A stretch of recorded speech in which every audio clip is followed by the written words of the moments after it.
Kita sedang menelusuri Injil Lukas, dan tibalah kita pada akhir perjalanan panjang Yesus menuju Yerusalem. Ia telah sampai. Ia mengendarai seekor keledai, menuruni Bukit Zaitun, menuju ke arah kota, dan orang banyak berkumpul dan memuji dia. Diberkatilah dia yang datang sebagai raja dalam nama Tuhan. Mereka menghamparkan jubah mereka di hadapannya. Mengapa Yesus diperlakukan seperti raja? Begini, nabi-nabi Israel zaman dahulu berjanji bahwa suatu hari nanti Allah sendiri yang akan datang untuk menyelamatkan umatnya dan memerintah atas dunia. Pada saat yang lain, para nabi juga berkata bahwa seorang raja akan datang ke Yerusalem untuk menegakkan keadilan dan perdamaian. Jadi Yesus sedang membangkitkan semua harapan bahwa ialah raja itu dan semua orang sangat bersuka cita. Tapi tidak semua bersuka cita. Para pemimpin agama menganggap Yesus sebagai ancaman terhadap kekuasaan mereka. Jadi mereka tidak senang. Namun, yang lebih mengejutkan, Yesus sendiri merasa gelisah. Yesus sebenarnya menangis saat ia berada di atas keledai. Mengapa ya? Karena Yesus dapat melihat apa yang akan terjadi. Ia tahu bahwa ia tidak akan diterima sebagai Raja Israel. Ia juga tahu bahwa bangsa Israel akan terus berjalan menuju kehancuran. Mereka mengabaikan orang-orang miskin, mengobarkan pemberontakan melawan penjajah Romawi. Semua itu akan berakhir dengan kematian. Itulah yang menghancurkan hatinya. Dan membuatnya marah.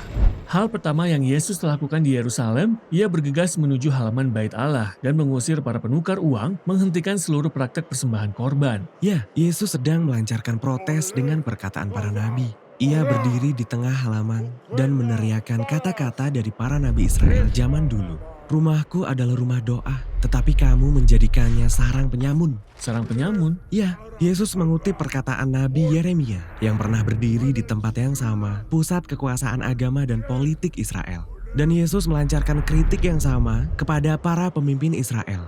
Mereka adalah pemberontak dan pemimpin yang korup. Mereka menangkap pesan Yesus itu dan mulai berencana untuk membunuh dia. Yesus tidak heran.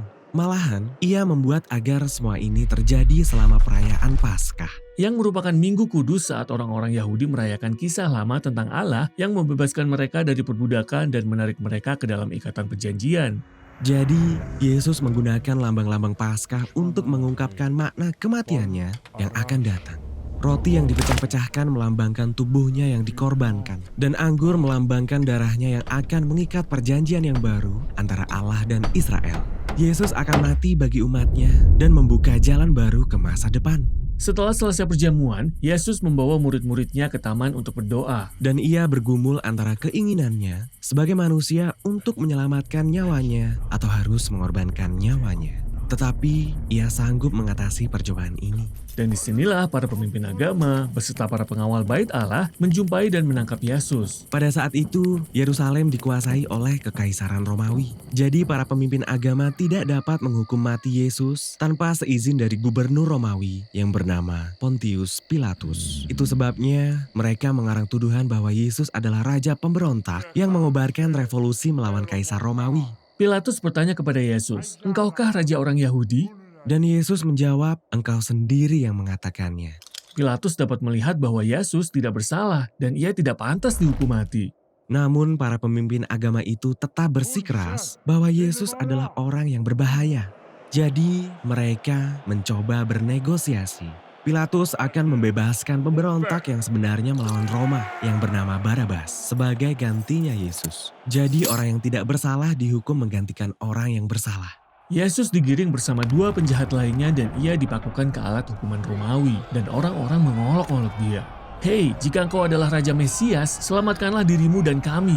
Namun Yesus tetap mengasihi musuh-musuhnya sampai akhir. Memberikan pengharapan kepada salah satu penjahat yang sekarat di sebelahnya.